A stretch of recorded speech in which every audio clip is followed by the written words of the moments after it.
আপনি এইখানে দাঁড়াই রয়েছেন কেন? কিছু কইবেন? খিসলো নাই। হ আছে, আপনি দাঁড়ান, আমি ডাইকা লইতেছি। যে এই গরম পড়ছে রে নুরা, কিছু কবি? শুনলাম ভাবির নাকি আজকে জন্মদিন, পার্টি টাটি দিবি না? আরে বেটা আসতে, হালিমা জানেই না যে আজকের জন্মদিন, সবাই ভুলে গেছে। চিন্তা করছি বড় লোক মতো আজকে সারপ্রাইজ দিই। তা দিস, কিন্তু রাইতে মাল ঠাল খাওয়াবি না? আরে ভাই রাইতে কেমনে ক? রাইতে আমি আর আলিমা একলগে কেক কাটুম না? কেক কাটবি নাকি বাল কাটবি তা আমার দেহার বিষয় না, আমার রাইতে মাল খাওয়াইতে হইব, নাইলে কিন্তু আমি ভাবি রে ভাবি। আরে আসতে বেটা, তুই আসলে একটা যা, রাইতে তো পারুম না, সন্ধ্যায় খাওয়া মনে। ঠিক আছে যাই গে। শোন, আবার তোর লাগে আমার জরুরি কথা আছে, এদিকে গিভ অ্যান্ড টেক।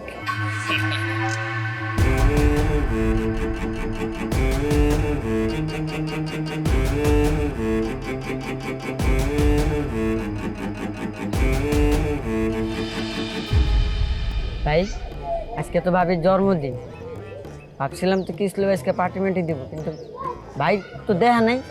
হ্যাঁ রে বাবা কই, হ্যাঁ আমাকে নুরা লগে মাল খাইতে গেছে। ভাই একটু সত্যি কথা কি ভাই জানো, নুরা হালারে না আমার কেন জানি ভালো লাগে না, ওটা দেখলে আমার কেমন জঙ্গলি জঙ্গলি লাগে। চুলগুলা দেখছো, আর চোখগুলো কেমন জানি নেশা করবো মতন ভিতরে ঢুকে গেছে গা, পাকাইতেই পারে না। ও একটা পাক্কা আন্টির পোলা। আবার এই দিনকে দেখলাম বস্তির ওই যে শাবনুর আছে না। কোন শাবনু? আরে ভাই ওই যে ম্যাচ খাওয়াই শাবনুর, ও আচ্ছা শাবনু। পরে তো ভাই খাওয়া দাওয়ার প্ল্যান করতেছে। কিলা ভাই জানো, ওই রেগুলার দিয়ে যে ওই শাবনুরের ঘরে যায় কথা কয়। আচ্ছা যাকে এগুলো এখন বাদ দে, এখন চল বাইরে যাই খুঁজি, চল চল লো চল উঠ। এলো তোমার ফোন।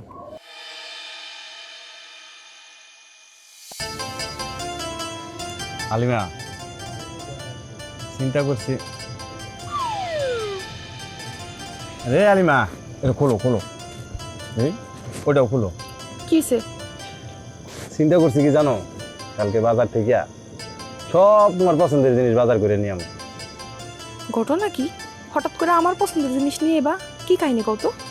ওই যে তুমি যে গরুর মাংসটা রান্না করো না, ওই যে আলু দিয়া ঝোল, ইস কি যে মজা লাগে। আর ইলিশ মাছ সরিষার তেল দিয়া যে বাজো, সাথে শুকনা মরিচ, ইস, মেলা দিন এসে খাই না।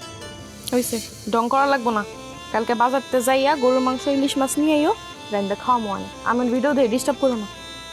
ঠিক আছে, তুমি ভিডিও দেখো, আমি তোমারে দিই।